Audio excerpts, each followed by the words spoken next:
What if I told you that LEGO just released the darkest Ninjago content we've ever seen? Ninjago Legends Monstrosity just dropped, and honestly I wasn't prepared for what I was about to watch. This is something entirely different, and by the end of this video you'll understand why this 15-minute series might be the most important Ninjago content released in years. But first, if you haven't watched Monstrosity yet, this review contains major spoilers, so pause this video, go watch all 3 parts and then come back. Trust me, you want to have the full experience. Still here? Good, because we need to talk about what LEGO just did. The animation alone should have been a red flag that this wasn't going to be typical Ninjago. That black and white grayscale tone, it immediately sets a completely different mood.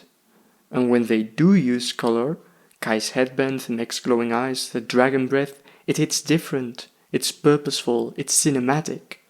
But here's what really caught me off guard. The voice acting.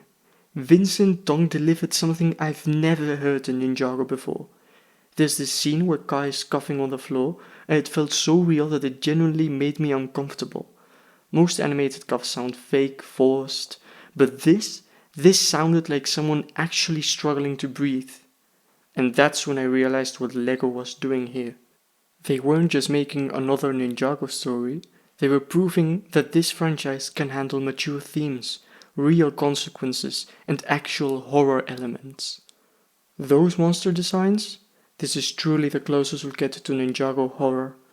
Now sure, if you compare them to monsters from other franchises, they're not terrifying, but for LEGO standards, these are some of the creepiest designs we've seen. The bird-like creature with those lanterns that lit up by themselves, the centipede from episode 2, these aren't your typical LEGO creatures. These are genuinely unsettling designs that push the boundaries of what we expect from this brand. But here's the thing that really impressed me. The runtime. Everyone, including me, was worried that 15 minutes wouldn't be enough to tell a complete story. But watching this, I, at least, never once felt that it was rushed. Every moment served its purpose, and every scene built toward the ending with the mech sacrifice and the lessons learned by the dragon. Also, this is Kai like we've never seen him before. Mature, vulnerable, facing real consequences in a world that doesn't care about his heroic status. And that's what makes this work. Now, I do have a couple of minor issues. The Fire Mech's voice felt a bit too robotic initially, although it grew on me as the story progressed, and the transition from the funeral scene to the final episode title felt a bit abrupt, but these are small details in what is otherwise an exceptional piece of storytelling. So, here's my final verdict. Ninjago Legends Monstrosity gets a 9.5 out of 10. It's not perfect, but it's as close as it could be given the time constraints. More importantly, it proves that Ninjago can evolve, can tackle dark themes, and can deliver genuinely compelling content for older audiences. In my opinion, this spin-off is a positive example of what happens when creators are allowed to push boundaries and take risks.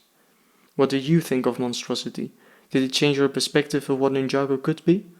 Drop your thoughts in the comments, I read every single one, and if this kind of in-depth analysis is what you're looking for, hit that subscribe button because there's so much more Ninjago content coming your way.